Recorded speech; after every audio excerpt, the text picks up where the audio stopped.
ചില ഉമ്മമാർക്ക് 12 ആണ്, എന്നിട്ട് ആ ഉമ്മ ആണി അടിച്ച പോലെ കബറിൽ കിടന്നിന്. ആർക്കും അറിയാലോ. 12 ആണ്, 12 ആണോ ആണി അടിച്ച പോലത്തെ. ഉമ്മാക്കൊരു കോണവും ഇല്ല മണവും ഇല്ല. ഉമ്മാന്റെ കബറായിട്ടാണ് പോയിട്ട് ഞങ്ങൾ തേടുന്നത്. മുഞ്ഞാന്നെന്തോ ഒരു ഗൾഫിലൊക്കെ എന്തോ പോകുന്നല്ലോ. പോകുന്നതിന്റെ ഇടയിൽ ഓനെന്തോ ഓർമ്മയില്ല. ഇനി ആരോ ഒരാൾ ചൊന്ന പോലെ ഇതാ പോകേണ്ട എതിരിൽ നീ അതിന്റെ ഇടയിൽ ഒരു ഉമ്മന്റെ കബർ സിയാർത്താക്കിയിട്ട് വാങ്ങും.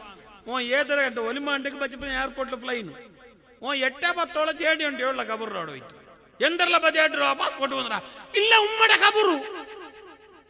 ഉമ്മനെ മറമാടിയ പിന്നെ ഇന്നോളാ ഭാഗത്തേക്ക് പോയിട്ടില്ല. പിന്നെ തേടാണ്ടിക്ക് പോവാ. പാസ്പോർട്ട് ജാഗ്രത വെച്ചിന പെട്ടിയില് മൊബൈലിലെ സിമ്മ, മുന്നത്തെ സിമ്മ, ഇപ്പത്തെ സിമ്മ, 4G 2G എല്ലാ ജാഗ്രതയിലുണ്ടോ. 4G ഇടുമ്പോ 2G സിം എടുത്തിട്ട് അവിടെ വെച്ചിറ, ജാഗ്രതയിൽ വെച്ചിറ. പണ്ടത്തെ സർട്ടിഫിക്കറ്റ് എല്ലാം ലാമിനേഷൻ ആക്കിയിട്ട് ഒത്തു വെച്ചിറ. എല്ലാം നിന്റെ മട്ട പോലെ ഉണ്ടോ. ഔത്രേതറില് ജാഗരേതറില് ഞങ്ങളെ സെറ്റ് ഔട്ടില് മുന്നോലോ തൂക്കിയിട്ട് വെച്ച പൂന്റെ തൈ ഉണ്ടല്ലോ. അതുപോലെ തന്നെ എതിർല് സൈഡ് കമ്പൗണ്ടർ സൈഡില് വെച്ചവന്റെ പൂന്റെ തയ്യ്, ആ ചെടിയില് ആ ചട്ടിയില് വെച്ച പൂന്റെ തൈ അത് 7 വർഷം ഇപ്പൊ അങ്ങനെ ഉണ്ടോ. പൊട്ടിയിട്ടില്ല. ആ ചട്ടിയില് വെച്ച തൈ ഉണങ്ങിയിട്ടില്ല. കാരണം ഒത്തുറുള്ളങ്ങ എല്ലാരും അത് നോക്കിക്കൊണ്ടുള്ളാറ്, തണ്ണി വീത്തിക്കൊണ്ടുള്ളാറ്, ആരേക്കാക്കിക്കൊണ്ടുള്ളാറ്. എന്നാ ഉമ്മ മരിച്ചിട്ട് 7 വർഷമായി, അബ്ബ മരിച്ചിട്ട് 7 വർഷമായി. ആ ഭാഗത്തേക്ക് ഒരു മോണും തിരിഞ്ഞു നോക്കിയിട്ടില്ല. വയലിൽ നടക്കുമ്പോ വന്നിട്ട് മാത്രം ഉസ്താദേ നന്റെ ഉമ്മക്ക് ദുആറക്കണോ 313 റുപ്യ, നന്റെ അബ്ബക്ക് ദുആറക്കണോ ഉസ്താദേ 786 റുപ്യ ചൊന്നിട്ട് ദുആറക്കോ പൈസ തന്നെങ്കിൽ മാത്രം മതിയാവേല. പാപ്പ ഉമ്മാനെ സിയാറത്ത് ചെയ്യണേ, അവരെ പോയി കാണണേ. അവർ കെട്ടിത്തന്ന വീട്ടിലാ നീ ഇന്ന് അന്തി ഉറങ്ങണത്. അവർ വിരിച്ചു തന്ന വിരിപ്പാ നീ ഇന്ന് കിടക്കാൻ വേണ്ടി ഉപയോഗിക്കുന്നത്. അവർ നട്ടുപിടിപ്പിച്ച തെങ്ങിൽ നിന്നിട്ട് തേങ്ങയും പൊണ്ടും എടുത്തിട്ടാ നീ കുടിക്കണത്. എന്നിട്ട് നീ നിനക്ക് ജന്മം നൽകിയ മാതാപിതാക്കളെ മറക്കുകയാണോ? അല്ല നിന്നെ പൊറുക്കില്ല. ലാ യഖ്ബലു ശുക്റുല്ലാഹി ഇല്ലാ മാ ശുക്രി വാലിദൈഹി. ജന്മം നൽകിയ മാതാപിതാക്കൾക്ക് പെറ്റുപോറ്റു വളർത്തിയ അബ്ബ ഉമ്മാക്ക് നന്ദി കാട്ടാതെ, നന്ദി ചെയ്യാതെ, ഞങ്ങളെ പിരിസത്തിൽ നോക്കാതെ, ഞങ്ങൾ നല്ല പിരിസത്തിൽ നോക്കാതെ അല്ല ഞങ്ങളെ മൈൻഡ് ചെയ്യില്ല.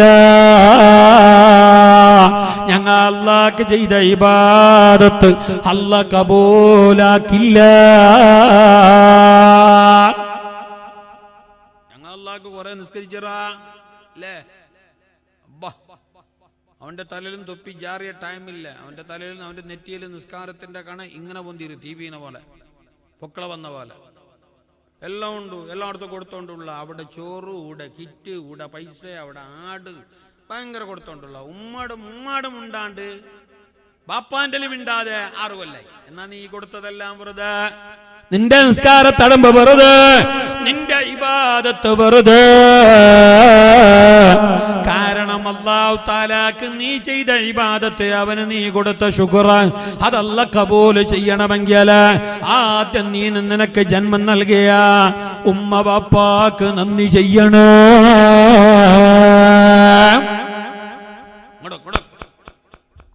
ഉമ്മ ബാപ്പമാരെ നല്ലോണം സ്വീകരിക്കണം, അവരെ നല്ലോണം പരിഗണിക്കണം, അവരാവുന്നത് പോലെ നോക്കണം. എത്ര സേവനം ചെയ്താലും ബാപ്പ ഉമ്മാക്ക് ഞാനും നിങ്ങൾ ഒരു വേള വിചാരിക്കുന്നുണ്ടാവും, തങ്ങളും വിചാരിക്കുന്നുണ്ടാവും, ഞാനും വിചാരിക്കുന്നുണ്ടാവും.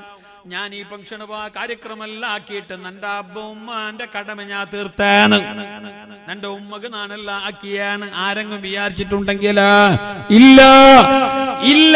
ഞങ്ങളെ ഈ സേവന, ഉമ്മാക്കുള്ള ഈ പ്രാർത്ഥന, ഉമ്മാക്കുള്ള ഈ പരിപാടി സത്യം പറയട്ടെ, ഉമ്മ ഞങ്ങൾക്ക് വേണ്ടി ചെയ്തതിന്റെ കാലംശം പോലുമായിട്ടില്ല. പാപ്പ ഉമ്മ ചെയ്തതിന്റെ ഒരു തിരി പോലും തിരിച്ചു കൊടുക്കാൻ മക്കളായ ഞങ്ങളെ കൊണ്ട് പറ്റില്ല. അങ്ങകലെ യമനിൽ നിന്ന് ഒരു സഹോദരനതാ 4000 കിലോമീറ്റർ അപ്പുറത്ത് നിന്ന്, 4000 കിലോമീറ്റർ. ഇന്നത്തെ പോലെ ട്രെയിനില, ഫ്ലൈനില, ഇന്നോവ കാറില വന്നതല്ല. കാൽനടയായിട്ട് തന്റെ പെറ്റുമ്മയെ ചുമലിൽ ചുമന്നുകൊണ്ട് കുഞ്ചിയിലിരുത്തിയിട്ട് അങ്ങകലെ യമനിൽ നിന്നതാ ഒരു മകൻ വരുന്നു പരിശുദ്ധമായ മക്കയിലേക്ക് കഅബയിലേക്ക് തവാഫ് ചെയ്യാൻ. എന്നിട്ട് ആ മകനതാ തന്റെ ഉമ്മാന് ആയിരക്കണക്കിന് കിലോമീറ്റർ അപ്പുറത്ത് നിന്ന് തന്റെ നാട്ടിൽ നിന്ന് പുറത്തുകൊണ്ട് വന്നിട്ട് ചുമന്നുകൊണ്ടുവന്നിട്ട് വിശ്വാലയത്തിന്റെ തവാഫ് ചെയ്യുന്നു.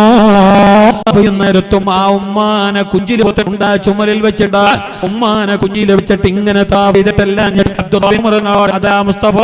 ഞങ്ങളോട് ആ മകൻ വന്ന് ചോദിക്കുകയാണ്, അല്ലേ ഞാൻ എന്റെ ഉമ്മാനെ എത്രയോ കിലോമീറ്റർ അകലെ നിന്ന് പുറത്തു കൊണ്ടുവന്നവനാണ്. എന്റെ ഉമ്മാനെ ഞാൻ നടപ്പിച്ചിട്ടില്ല, എന്റെ ഉമ്മാനെ ഞാൻ എവിടെയും നടക്കാൻ സമ്മതിച്ചിട്ടില്ല.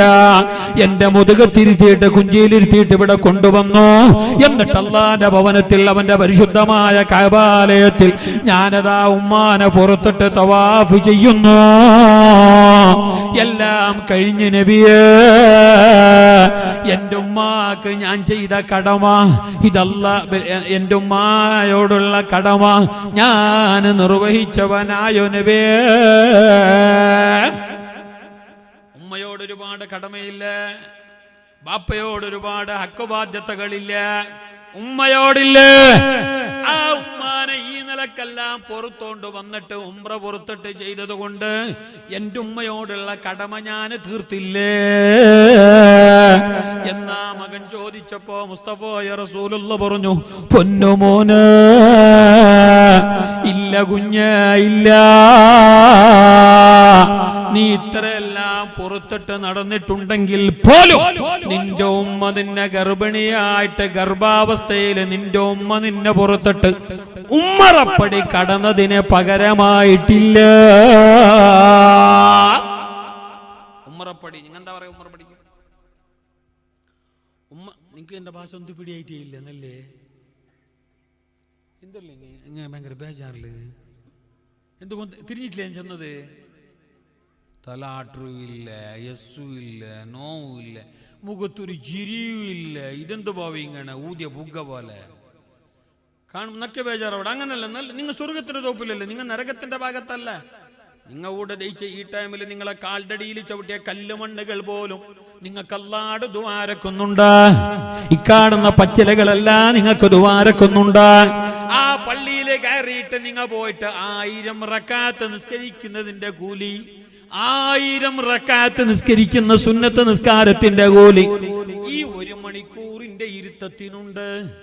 ഇത് ചെറിയ ഇരുത്തല്ല, ഇത് ഭയങ്കരമാണ്. ഈ ഇരുത്തം വളരെ ശ്രേഷ്ഠമാക്കപ്പെട്ട ഇബാദത്ത്, പറഞ്ഞറിയിക്കാൻ കഴിയാത്ത പ്രതിഫലമുള്ള ഇബാദത്ത്, അല്ലാഹ് ഏറെ ഇഷ്ടപ്പെടുന്ന ഇബാദത്ത്, അതോടൊപ്പം ദുആക്ക് ഉത്തരമുള്ള മജ്ലിസ്, അല്ലാഹുവിന്റെ മഹാന്മാർ ഒത്തുകൂടിയ മജ്ലിസ്, എല്ലാത്തിനേക്കാളുപരി പാവങ്ങൾക്ക് വേണ്ടി, സാധുക്കൾക്ക് വേണ്ടി, രോഗികൾക്ക് വേണ്ടി തന്റെ ജീവിതം നീക്കിവെച്ച് അല്ലാഹ്